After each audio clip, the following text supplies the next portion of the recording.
수요 사경회를 주님 앞에 올려드리겠습니다. 함께 기도하겠습니다.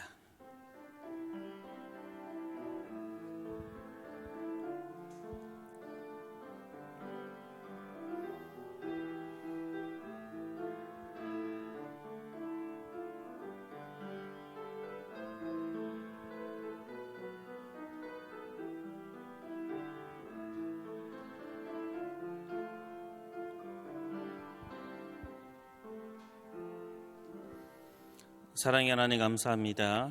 분주함 속에서도 주의 말씀 그리워 이 자리에 함께합니다. 주님의 말씀을 함께 나눌 때 말씀을 전하는 자와 듣는 자가 주의 말씀 앞에 동일하게 순종하게 하시고 주의 말씀대로 살아내는 주님의 귀한 자녀들 될 수 있도록 인도하여 주옵소서. 예수님의 이름으로 기도합니다. 아멘. 찬송가 442장 주님께 찬양 올려드리겠습니다.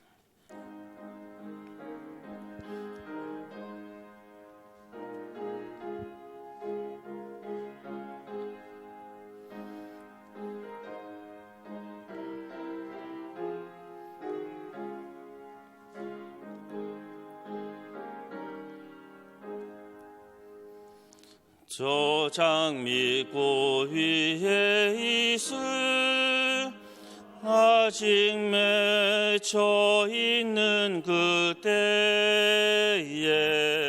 귀에 흐느니 소리 들리니 주 음성 분명하다. 주님 나와 동행을 하면서 나를 친구 삼으셨네. 우리 서로 받은 그 기쁨은 알 사람이 없도다. 그 청한 주의 음성 우는 새도 잠잠케 한다. 내게 들리던 주의 음성이 늘 귀에 쟁쟁하다. 주님 나와 동행을 하면서 나를 친구 삼으셨네. 우리 서로 받은 그 기쁨은 알 사람이 없도다. 밤 깊도록 동산 안에 주와 함께 있으려 하나. 괴로운 세상에 할 일 많아서 날 가라 명하신다.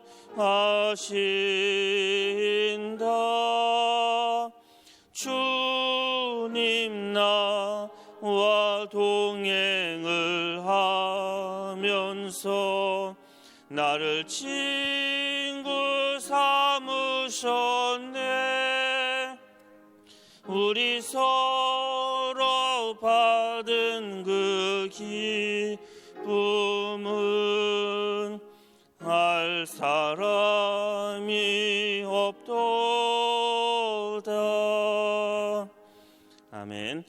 오늘 우리가 주신 하나님의 말씀 사무엘하 16장 20절의 말씀을 보겠습니다. 원래는 15장 말씀인데요. 말씀을 준비하면서 압살롬 이야기 중에서 하나님의 뜻하지 않았던 개입이 시작하는 그 절을 읽으면 좋겠다 생각이 들어서 본문을 잠깐 바꿨습니다. 16장 20절입니다. 16장 20절을 우리 같이 한 목소리로 주님의 말씀을 같이 읽도록 하겠습니다. 압살롬이 아히도벨에게 이르되 너는 어떻게 행할 계략을 우리에게 가르치라 하니. 아멘. 저번 시간에 이런 이야기, 먼저 인사를 안 했네요. 자, 하나님은 살아계십니다. 우리 함께 인사하겠습니다. 하나님은 살아계십니다. 네, 하나님은 살아계십니다. 네, 오늘도 살아계신 하나님께서 말씀의 은혜를 내려주시길 소원합니다. 지난 시간에는 이제 밧세바 사건 이후에 다윗이 이제 경험하게 되어지는 인생의 밑바닥의 경험들, 특히 3명의 아들이 있다라고 말씀을 드렸죠. 그래서 암논이라는 이름과 기억이 나실 겁니다. 아도니아도 있었고, 그다음에 오늘 두 번째 이제 압살론에 대한 이야기를 함께 나누려고 합니다. 압살론은 굉장히 뛰어난 외모, 그렇죠? 굉장히 장발에 좋은 머릿결. 요즘에 이야기로 한다면 마치 아이돌의 그런 한 인물처럼 뛰어난 인물과 머릿결도 아주 펄럭이면서 굉장히 아름다운 모습을 갖고 있었던 사람입니다. 그런데 우리가 밧세바 사건을 다루면서 그냥 무심코 지나갔던 구절이 하나 있습니다. 이 구절이 압살론에게 그의 마음에 굉장히 요동치게 했었던 사건이었는데 우리 그때 살펴보지는 않았습니다. 우리 말씀을 앞으로 잠깐 넘겨서 12장의 말씀을 잠깐 보겠습니다. 12장 25절입니다. 사무엘하 12장 25절의 말씀을 보시면 선지자 나단을 보내 그의 이름을 여디디아라 하시니 이는 여호와께서 사랑하셨기 때문이다라고 나와 있습니다. 지금 여디디아는요, 솔로몬의 또 다른 별명이지요. 하나님께서 사랑하는 자라는 그런 뜻입니다. 그런데 이 사건이 왜 중요하냐면요, 이 이름을 누가 지어줍니까? 선지자가 지어줍니다. 사실 별거 아닌 것 같은 이 구절 한마디에는요, 차후 계승에 대한 정권을 누가 갖게 되어지는지에 대한 일종의 암시 같은 의미가 담겨져 있습니다. 지금 암논이 첫째 아들이었죠. 절대적인 권력을 갖고 있었습니다. 그리고 압살론은 셋째 아들이었지만 굉장히 야심찬 사람이었습니다. 그런데 밧세바 사건이 일어나고 나서 드디어 다윗이 이제 쇠락하기 시작을 합니다.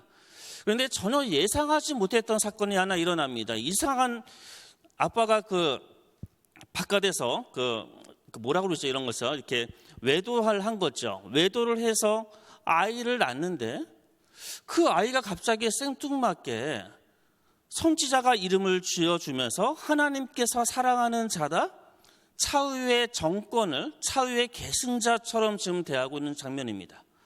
여러분이 지금 압살론이나 암논이라고 생각해 보십시오. 암논은 절대적인 권력을 갖고 있었지만 그에 걸맞게 행동하지는 않았습니다. 하지만 압살론은 굉장한 야심을 갖고 있었던 뛰어난 인물이었습니다. 그리고 아버지로부터 전폭적인 사랑을 받았던 사람이 압살론입니다.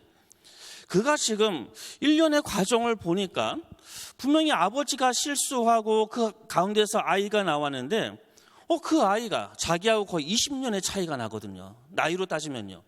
한 20년의 차이가 나는 한 아이 솔로몬이 태어났는데 선지자가 여디디아라고 이름을 지어주고 하나님이 사랑하는 자라고 이름을 지어주고 마치 차기 계승자처럼 여기고 있는 것처럼 느껴지기 시작합니다.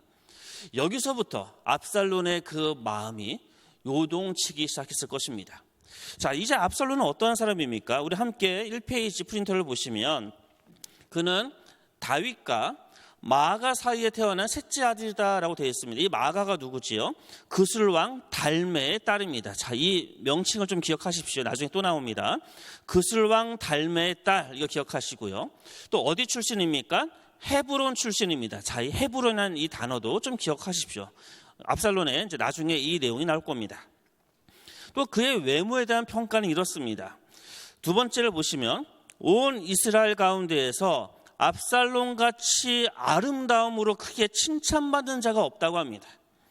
발바닥부터 정수리까지 흠이 없다고 이야기합니다. 굉장한 칭찬이지요. 그리고 그의 머리털이 무거워서 매년 깎았는데, 그러니까 머릿결이 아주 풍성했다는 겁니다. 머릿결이 풍성하다는 것은 풍요의 상징이거든요. 그러니까 한마디로 압살론은 최고 중에 최고였습니다.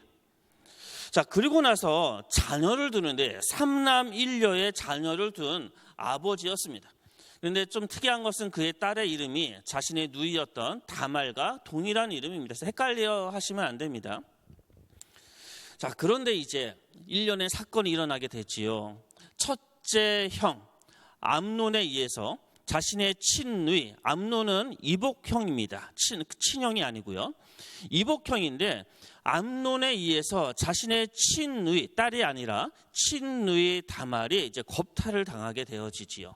자, 여기서부터 이제 압살론의 이름이 자주 등장하며 1년의 사건이 11년 동안 진행됩니다. 이 11년의 기간은 압살론이 전면적으로 등장하고 나서 그의 죽음까지의 그 생이 11년이었습니다. 자, 암논이요, 다말을 겁탈하고 나서 압살론이 어떻게 반응합니까? 자신의 그 분노를 그대로 다 표출하지 않고요, 자신의 친누이한테 가만히 있으라라고 이야기합니다. 그리고 얼마나 가만히 있지요?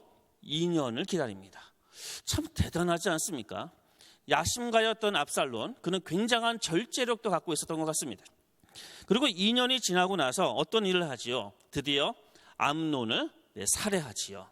자, 암논을 살해하고 나서 아무리 왕이지만 암논은 누굽니까? 그 첫째 아들이잖아요. 차기 계승자잖아요.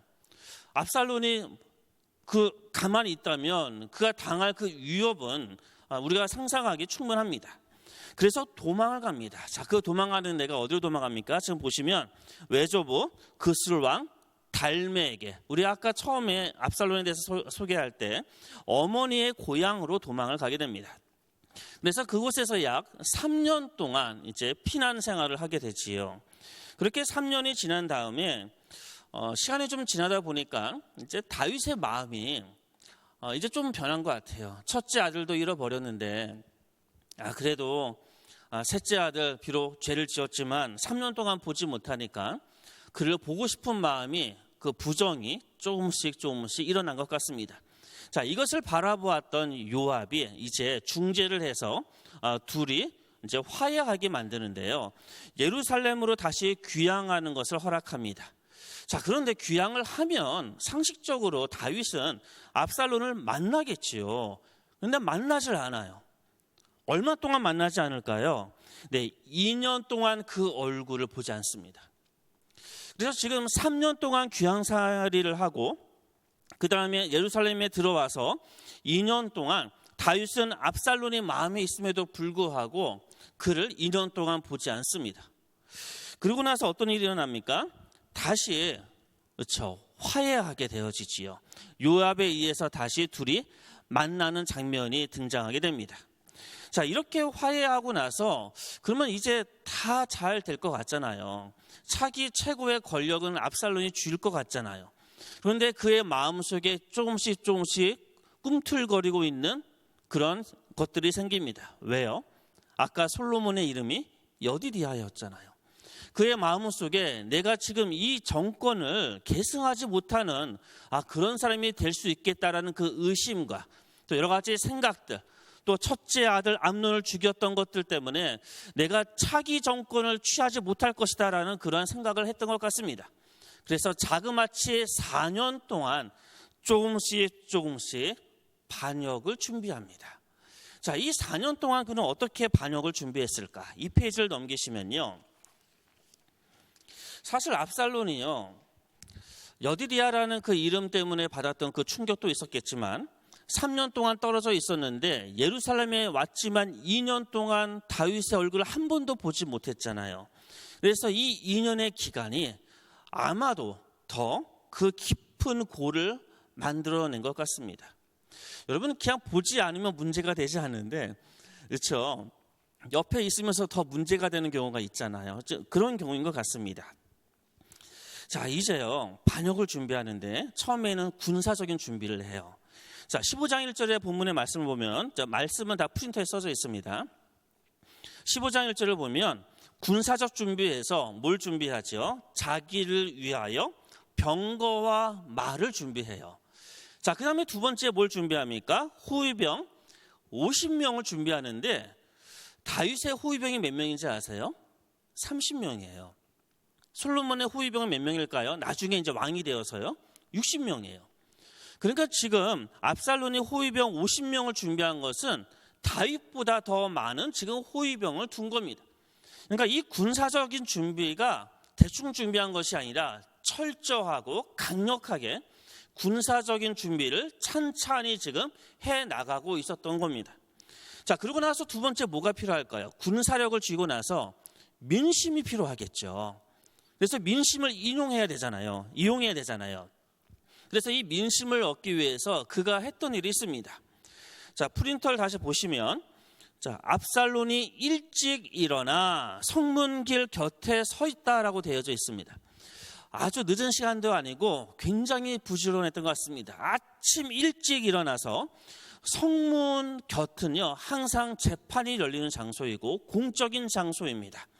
그 공적인 장소에 가서 많은 백성들이 다윗에게 재판을 받으러 올 때 어떻게 하죠?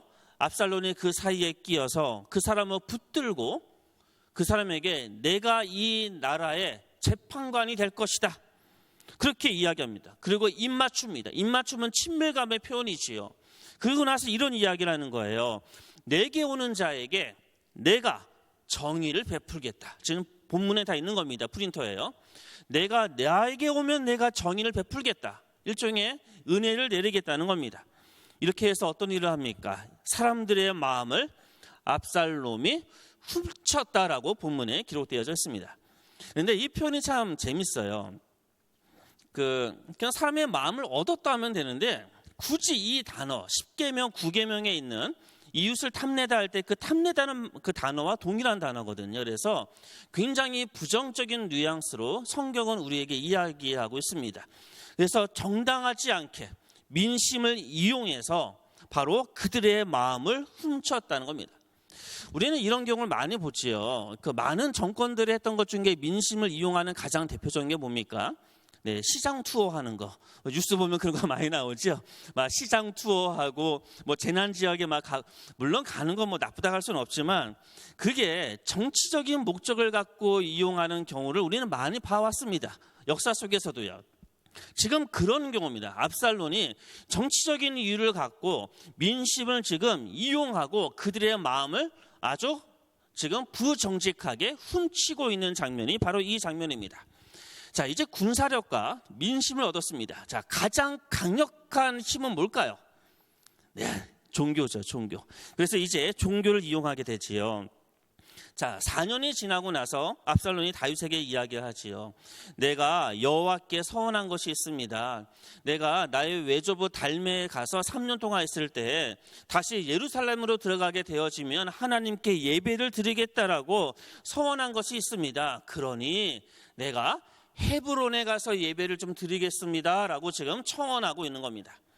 이러한 종교적 행위를 지금 이용하고 있는 겁니다. 자, 그러고 나서 이제 헤브론에 가게 되지요. 그리고 헤브론에서 뭘 합니까? 선언합니다. 뭐라고 선언하지요? 내가 왕이다 라고 반역을 드디어 헤브론에서 시작하게 되는 겁니다. 자, 아까 우리 헤브론이라는 장소가 어떤 장소인지 기억이 나시지요? 다윗이 처음에 왕이 됐던 장소가 헤브론이었고요. 또 어떤 곳입니까? 무엇보다 압살론이 태어났던 곳입니다. 자신의 고향입니다. 그래서 이 헤브론에서 바로 반역을 시작하게 되어집니다. 자, 그리고 나서 그 다음에 장면이 뭐가 나오냐면요. 이제 헤브론에서 왕이라고 선언하고 나서 그 다음에 아히도벨이라는 사람이 바로 등장해요. 좀 생뚱맞게 등장하는 것 같아요. 그런데 이 아히도벨이 어떤 사람이냐면요. 이름은 정말 좀 이상합니다. 내 형제는 어리석다. 이게 아히도벨의 뜻인데 이게 왜 그렇게 되는지 모르겠어요. 어쨌든 아히도벨을 이제 섭외하게 됩니다. 근데 아히도벨은 다윗에게 있어서 가장 뛰어난 지혜가 있고 모사였습니다. 아히도벨은 굉장히 뛰어났습니다. 그래서 지금 본문에 보면 아히도벨에 대한 평가라고 하면서 아히도벨이 하는 말은 마치 하나님의 말씀처럼 여겼다라고 할 정도로 굉장한 평가를 받았던 사람이 아히도벨입니다. 그런데 이 아히도벨을요, 압살롬이 섭외합니다. 그리고 아히도벨도 다윗 왕을 배신하게 되어지지요. 자, 그런데 생각해 보십시오. 아히도벨은 나이가 지극히 많은 사람이었거든요. 굉장히 지혜로운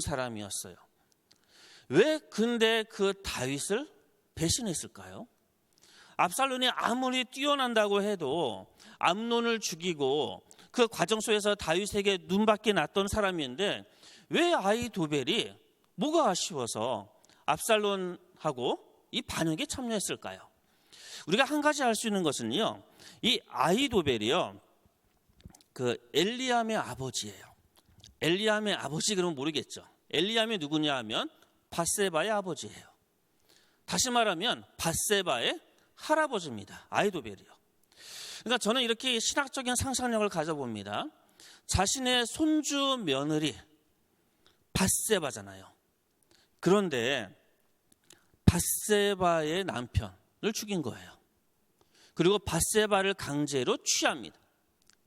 여러분이 만약에 할아버지 할머니인데 나의 손주한테 그런 일이 일어났다고 상상을 해보십시오. 그러한 일을 벌인 사람을 용서할 수 있습니까? 저는 약간 지나친 표현일지 모르겠지만 아히도벨은 그 역사적인 사건이라기보다 그 비극적인 사건을 뼈저리 깊게 상처로 갖고 있었을 것입니다. 그리고 그것을 숨겼겠지요. 그러다가 압살롬이 반역을 하고 다윗을 대항할 때 옳거니 그래 내가 압살롬 편에 서야겠다. 당연하지 않겠습니까? 그러니까 지금 압살롬이요. 그러니까 굉장히 영민한 겁니다. 그리고 또 다 고려해서 아히도벨을 바로 자신의 수하로 들이게 됩니다. 그런데 이게 생각보다 되게 다윗에게는 충격적인 사건으로 다가왔던 것 같아요. 그래서 시편에서 지금 여기에는 시편 55편만 제가 써놨지만 41편도 그런 내용이 있는데요. 굉장히 이 충격적인 사건을 다윗은 시로 이렇게 표현하고 있어요. 나를 책망하는 자는 원수가 아니라 원수일진데 내가 참았으리라. 나를 대하여 자기를 높이는 자는 나를 미워하는 자가 아니라 미워하는 자일진데 내가 그를 피하여 숨었으리라. 그는 곧 너로라. 나의 동료, 나의 친구, 나의 가장 가까운 친으로다. 내가 차라리 나와 대적자가 나를 그렇게 했다면 내가 그냥 참아냈을 거다 하지만 나의 가장 동료이며 친구이고 가까운 친구가 지금 그렇게 해서 너무나 고통스럽다는 시인의 고백이 있습니다. 그 다음에 이렇게 되어 있지요. 그의 손을 들어 자기와 화목한 자를 치고 그의 언약을 배반하였다 라고 이야기합니다. 자, 이번에는 성경 말씀 시편 41편의 말씀을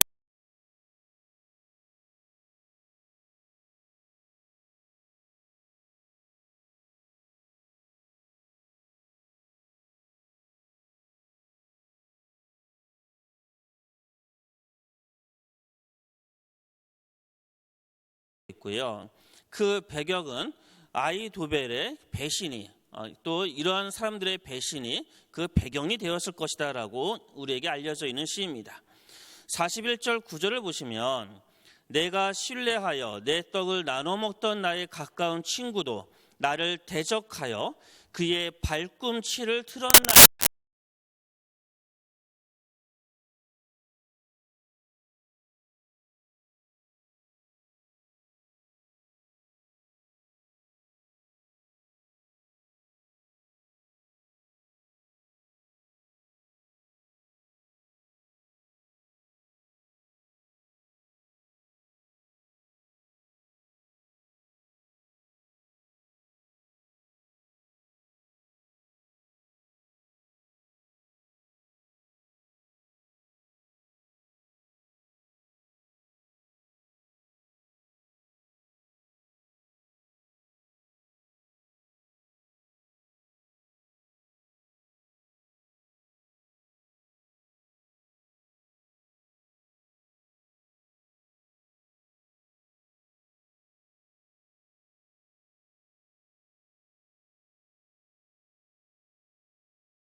가룟 유다의 배신을 예언하고 있는 장면이 등장하게 되어집니다.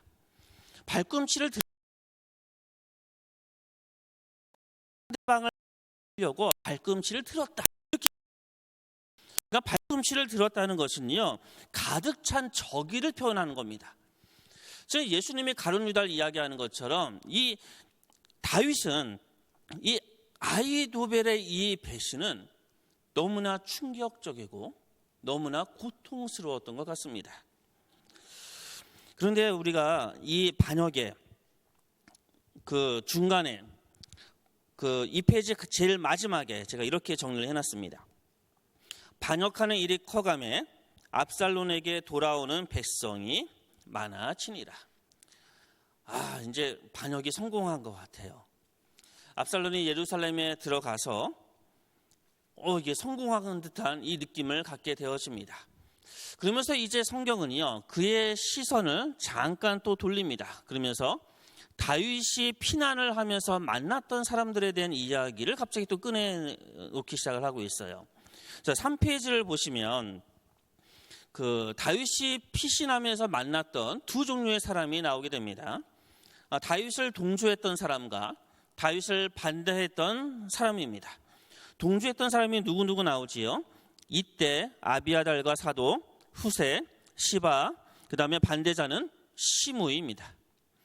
근데 이 내용을 통해서 뭘 알 수 있냐면요, 이러한 위기 속에서, 그러니까 단순히 지금 다윗이 압살론의 그 반역 때문에 도망을 가고 있는데, 이 엄청난 위기 속에서 다윗이 했던 말들, 다윗이 했던 행동들, 이것을 통해서 뭘 얘기하냐면 하나님을 신뢰하는 다윗의 그 신앙과 성품을 드러냅니다. 여러분, 우리의 믿음의 성품, 우리의 성품과 우리의 믿음의 신실성은 언제 드러납니까? 우리가 잘 나갈 때, 그때보다는 우리가 너무나 잘 알고 있지요. 위기의 순간에 내가 얼마나 하나님을 신뢰하고 있는가. 근데 여러분, 이런 경험을 해보셨습니까? 정말 앞뒤가 완전히 깝깝하게 막힌 경험들 있잖아요. 살다 보면 그런 경험들 한두 번 다 하지 않으십니까? 도저히 어떻게 헤어날 길이 없고 마치 늪에 빠진 것처럼 도저히 어떻게 할 수 없을 것 같은 그런 순간들 혹시 기억이 나십니까? 그때 기도가 되시던가요? 저의 경험에 의하면요, 기도가 안 돼요. 그냥 원망만 됩니다. 하나님 도대체 뭐 하시냐고. 이게 물론 원망도 기도긴 하겠지만, 그런데 지금 다윗은요, 그 위기의 순간에, 근데 이 위기는 일상적인 위기가 아니거든요. 자신이 너무나 사랑했던 아들이었어요. 자신이 너무나 사랑했던 아들이 반역을 일으킨 겁니다. 물론 그 모든 근간에 밧세바한테 범했던 이 죄책감이 또 깔려 있었겠죠. 그러니까 다윗의 지금 이 마음의 상태는 도저히 표현할 수 없을 것입니다. 다윗은 그의 인생 속에서 가장 깊은 죄, 살인죄를 저질렀고 간통의 죄를 저질렀는데, 그 죄의 결과 때문에 일어나고 있는 이 아들들의 이 사건을 통해서 깊은 죄책감과 가장 사랑하는 아들에서부터 오는 그 배신감과 이 고통 가운데 그는 자신의 예루살렘 성을 지금 떠나고 있는 겁니다. 그 정도 상태라면 그가 떠날 때 만나는 사람들 보면 어떻게 해야 될까요? 도와주겠다 그러면 너무 감사하지요. 아니면 자기를 저주하는 사람이 있으면 가서 죽이라고 얘기하겠지요. 자신의 그 모든 감정들 있는 그대로 다 표현할 수 있을 것 같지만 다윗의 모습이 달랐다는 겁니다. 성경은 지금 우리한테 그것을 증거하고 있습니다. 다윗의 모습은 달랐고 너희는 그렇게 다윗처럼 살아내라라고 우리 주님께서 우리에게 말씀하는 겁니다. 첫 번째 만난 사람이 이때였습니다. 그는 가드 사람 이방인이었고요. 이때가 이제 다윗에게 와서 당신과 함께 하겠다고 이야기하니까 다윗이 이렇게 이야기해요. 당신은 나그네고 이방인인데 나와 함께 떠다니면 어떻게 하겠냐. 그냥 머물러라. 괜찮다. 그리고 나서 이런 이야기를 합니다. 은혜와 진리가 너와 함께 있기를 원하노라. 축복을 해줍니다. 이 다윗의 이 관대함, 그리고 다른 사람을 배려하는 이 모습, 위기 속에서도 자신의 이익을 추구하지 않고 타인의 입장과 상황을 고려하면서 배려하는 그의 신실한 모습을 드러내고 있습니다. 그 다음에 두 번째 만난 사람은 아비아달과 사독입니다. 이 두 명은요, 제사장입니다. 이 제사장이 언약궤를 가지고 같이 따라가겠다고 이야기를 합니다. 그때 이야기하는 거예요. 종이 여기 있사오니 선이 여기시는 대로 내게 행하시옵소서. 그리고 아비아달과 사독도 돌아가라고 이야기해요. 그리고 다윗이 이야기하기를 하나님의 그 뜻이 있을 텐데 그 뜻의 그 결과를 내가 그냥 받아들이겠습니다. 지금 그렇게 고백하고 있는 거예요.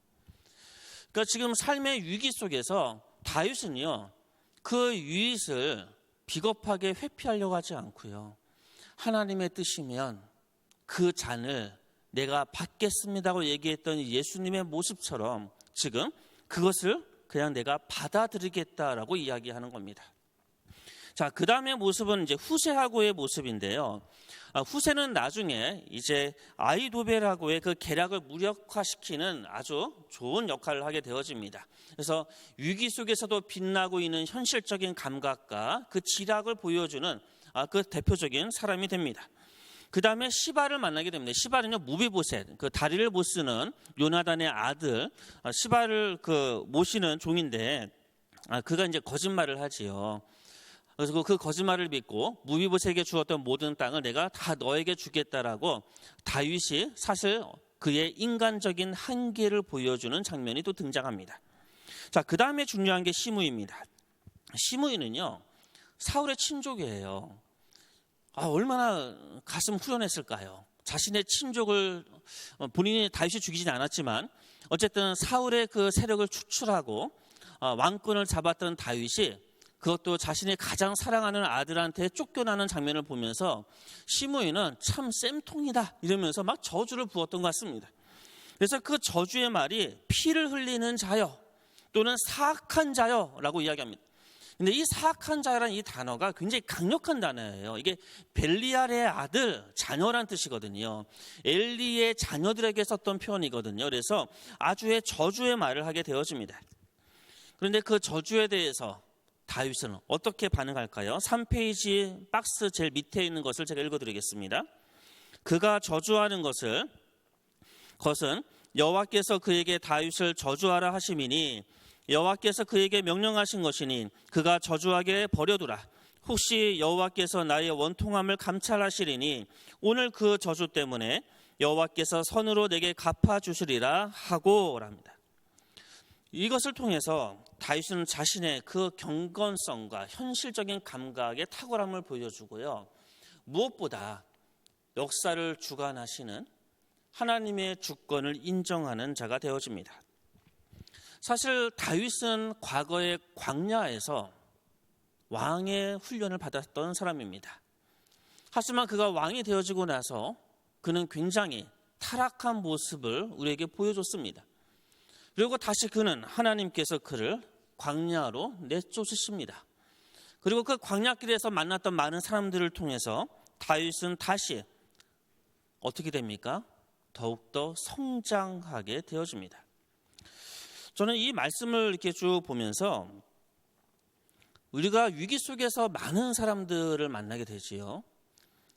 나를 지지해 주는 사람도 있고 나를 저주하는 사람도 있을 겁니다. 그런 위기 순간뿐만 아니라 우리의 삶의 모든 순간순간 그런 사람들을 만나지요. 어떤 공동체든지 나를 지지하는 사람, 나를 저주하거나 패촉하는 사람을 만나게 됩니다. 그때 어떻게 해야 될까? 다윗은 어떻게 했을까? 다윗은 시므이든 이때든 아비아달과 사독이든 자신을 지지하든 자신을 적대하든 그것을 통해서 성장의 밑거름으로 삼습니다. 이게 다윗의 위대함인 것 같습니다. 우리의 삶 속에서 만나는 수도 없이 많은 우리의 지지자들, 또 나를 반대하는 자들, 그들과의 관계를 어떻게 형성해 나갈까요? 믿음의 사람들은 어떻게 형성해 나가야 되는 것일까요? 우리가 다윗의 말씀을 읽으면서, 다윗의 이야기를 읽으면서 이 말씀을 통해서 우리에게 주는 하나님의 메시지는 저는 명확하다고 생각이 들어집니다. 나를 지지하거나 반대하거나 나를 저주하거나 축복하거나 그것을 통해서 때로는 우리의 자신의 한계도 드러내지만 이 모든 것을 통해서 나의 성장의 도구로 삼아야겠다. 이렇게만 할 수만 있다면 사실 너무 이상적이지요. 불가능할 것 같습니다. 제 스스로 바라봐도요. 하지만 성장의 도구로만 삼을 수 있다면 우리는 다윗처럼 우리의 인생에서 만나는 많은 이들과 살롬, 평화를 이루면서 살아낼 수 있지 않을까라고 생각이 들어집니다. 이제 이야기는 다시 압살론으로 들어가게 됩니다. 이제 한 10분 안에 끝날 것 같습니다. 드디어 압살론이 예루살렘으로 입성하게 되어져요. 페이지는 4페이지입니다. 자, 그러면 이제 내용은 어떤 내용이 나와야 될 것 같습니까? 압살롬이 예루살렘에 입성하게 되어지니까 압살론의 이게 포커스가 맞춰져서 이야기가 써줘야죠. 승리자니까요. 그렇죠? 그런데 이상하게 그 이야기의 포커스가요, 후세에게 있어요. 아까 후세가 누군지 기억나시죠? 다윗이 피난 중에 만났던 아주 어질고 지혜로웠던 사람이 후세입니다. 그리고 이 후세를요, 그 예루살렘 성에 남아있게 합니다. 그리고 이 후세를 통해서 아주 결정적인 반전의 기회를 다윗이 잡게 됩니다. 그래서 예루살렘에 지금 압살롬이 들어가고 입성했는데 이야기의 초점은 다윗의 신복에 대한 이야기, 후세에게 이야기가 집중됩니다. 그래서 처음에는 후세하고 압살론이 이제 대화하는 장면이 나옵니다. 압살론이 또 다윗에게 있던 사람이 왜 지금 이렇게 남아서 있냐, 뭐 이런 식의 대화가 있고요. 그 다음에 중요한 게 이제 아히도벨이요, 두 가지 책략을 내놔요. 이 두 가지 책략이 뭐냐면 4페이지 위쪽에 있습니다. 아히도벨의 두 개의 계략 이렇게 써 있죠. 첫 번째 계략이 뭐냐면 너 왕처럼 행하라 라고 이야기합니다. 압살론에게요. 왕처럼 행하라. 그래서 10명의 다윗의 후궁들을 범하라는 거예요. 여러분, 이 말씀 잘 기억하십시오. 왕처럼 행하라. 그런데 이 내용이 어떤 내용이냐면요, 그 당시에 그 이웃 나라의 풍습들은요, 다른 나라를 정복하면 그 왕의 후궁을 취했습니다. 그래서 그 나라를 정복했다는 것을 보여주는 이웃 나라들의 풍습입니다. 그런데 율법은 아버지의 후궁을 취하면 저주받는다고 율법은 써져 있습니다. 그러니까 지금 왕처럼 되라는 이 이야기는 무슨 말입니까? 이방인의 왕처럼 되라는 겁니다. 율법이 아니라 세속적인 풍습, 세상의 문화에 따라 살아가라는 겁니다. 지금 아히도벨의 첫 번째 계략이 그거였어요. 그 다음에 두 번째 계략이 뭐냐면요, 다윗만 죽이라라는 겁니다. 지금 바로 12,000명을 데리고 예루살렘에 입성한 그날 밤에 12,000명을 갖고 다윗이 지금 있는 곳에 가서 기습을 해서 다 죽이지 말고 다윗만 죽이면 된다는 거예요. 그러면 나머지 사람들은 다 자신의 압살론의 부하가 될 수 있다는 겁니다. 굉장히 뛰어난 지혜입니다. 사실은요, 아주 뛰어난 전략이었지요. 자, 그런데 여기까지는 이제 굉장히 암울한 내용이었어요. 그런데 우리 아까 함께 읽었던 17장 5절의 말씀이 나와요. 그 내용이 압살론이 이르되 아렉 사람 후세도 부르라. 우리가 이제 그의 말도 듣자 하니라.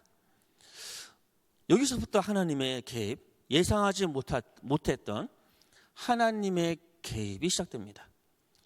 우리는 여기서부터 제3의 입장이기 때문에, 이 역사가 어떻게 흘러갔기 때문에, 흘러간 것을 뒤에서 보기 때문에 하나님의 개입의 순간이라 느끼지만, 이 순간에 많은 사람들은 아무도 느끼지 못했을 것입니다. 다윗은 알 리가 없고요, 후세도 전혀 몰랐겠지요. 압살롬, 누가 알았겠습니까? 아무도 모르는데 예상하지 못했던 하나님의 개입, 하나님의 역사가 시작되고 있습니다. 사랑하는 성도 여러분, 우리의 삶 속에 하나님의 역사는 그렇게 다가오십니다. 우리의 삶의 문제에 전혀 예상하지 못했던 방향에서, 예상하지 못했던 사람을 통해서, 예상하지 못했던 사건과 시간과 장소를 통해서 하나님이 그를 만나시고 치유하시고 회복시키시고 그로 하여금 하나님의 놀라운 역사, 구원의 역사 안에 참여시킵니다. 놀라운 주님의 은혜지요. 자, 이제 후세의 말을 듣자고 하는데요, 후세가 이제 계략을 또 냅니다. 또 두 가지 계략을 내는데, 첫 번째 계략이 뭐지요? 똑같죠. 왕같이 행하라. 이게 첫 번째 계략입니다. 두 번째는 다윗과 함께한 모든 자를 죽이라는 겁니다.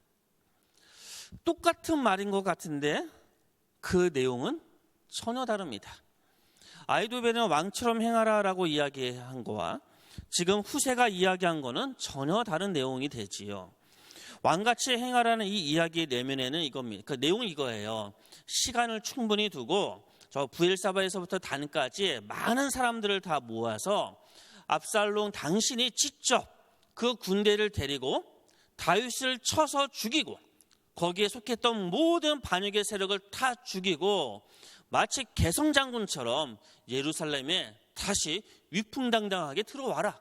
지금 그런 장면을 지금 후세가 이야기하고 있는 겁니다.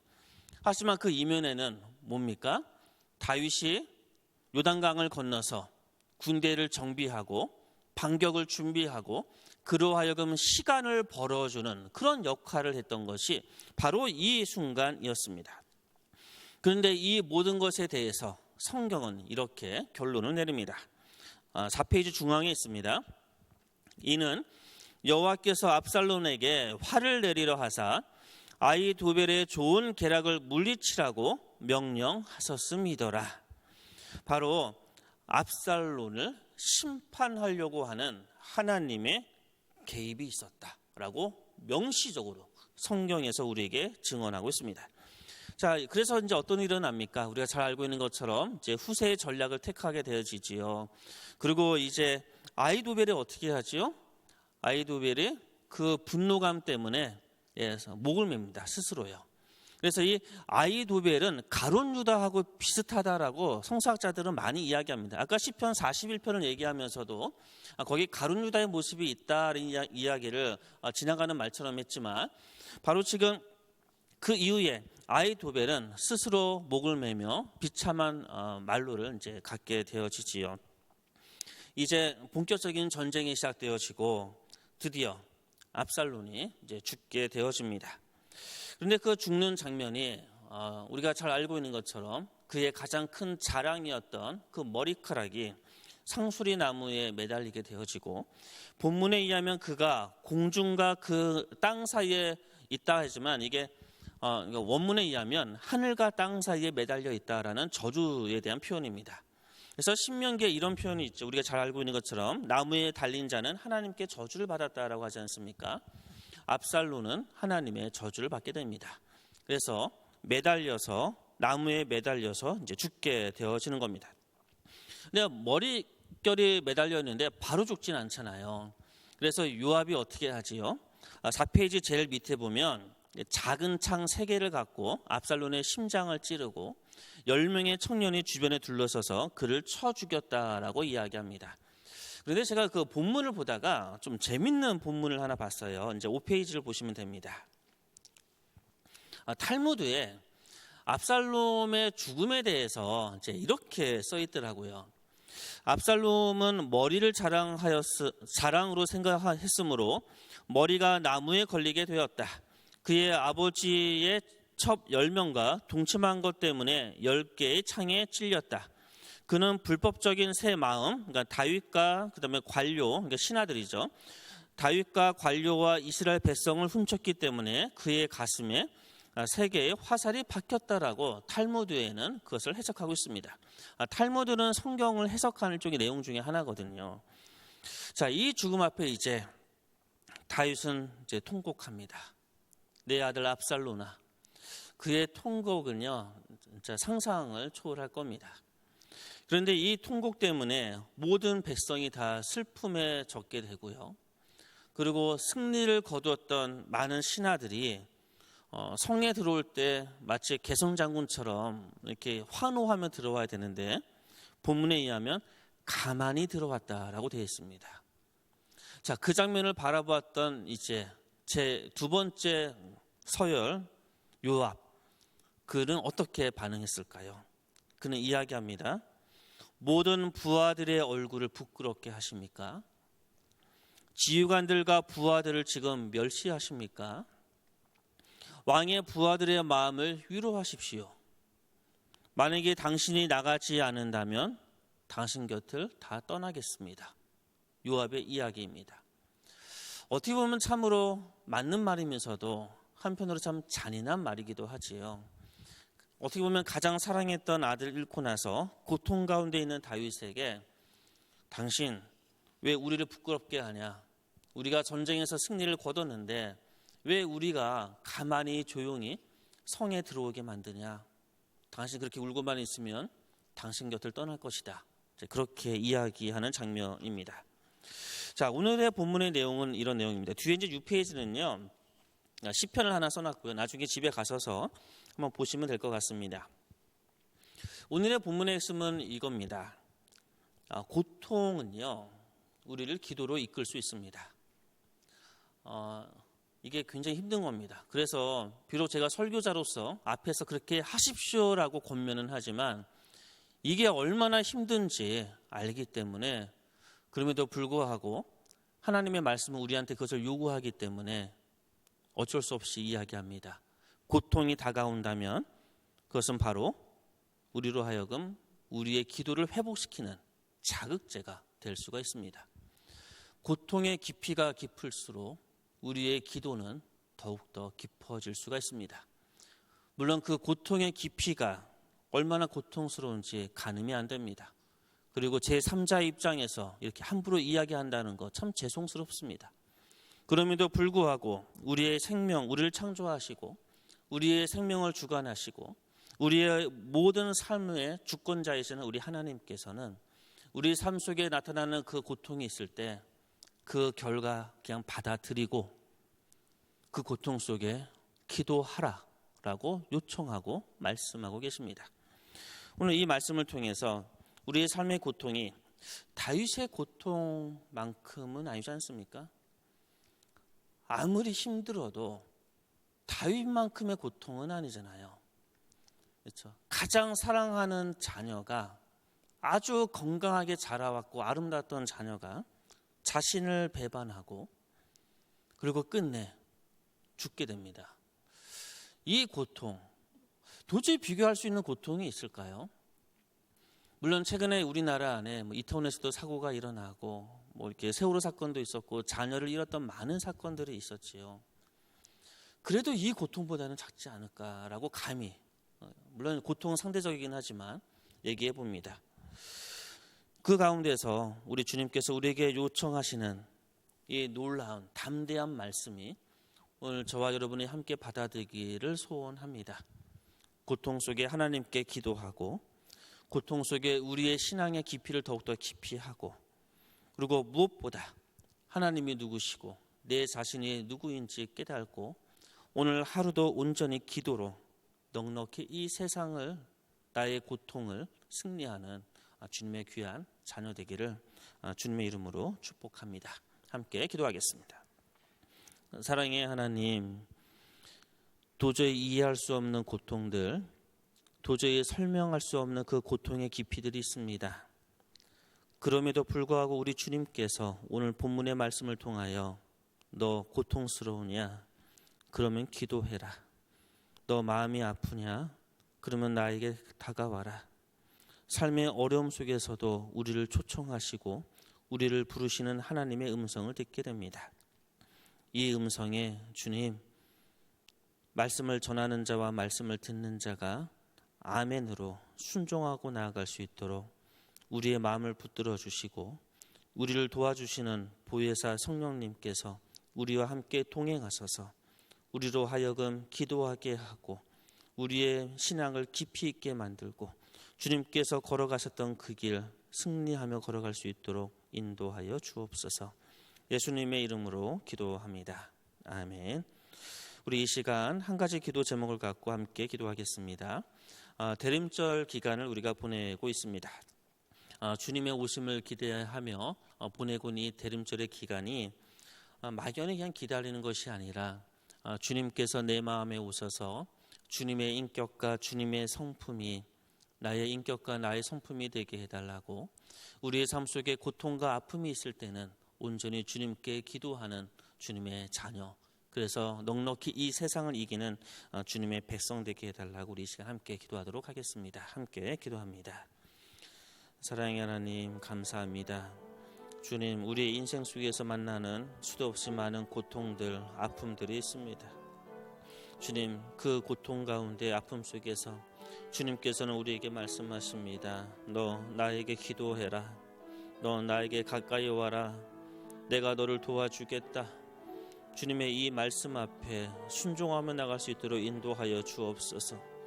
때로는 우리 삶 속에서 만나는 수도 없이 많은 나를 지지하는 자들, 또는 나를 배척하는 자들, 나를 축복하거나 저주하는 자들을 만나게 됩니다.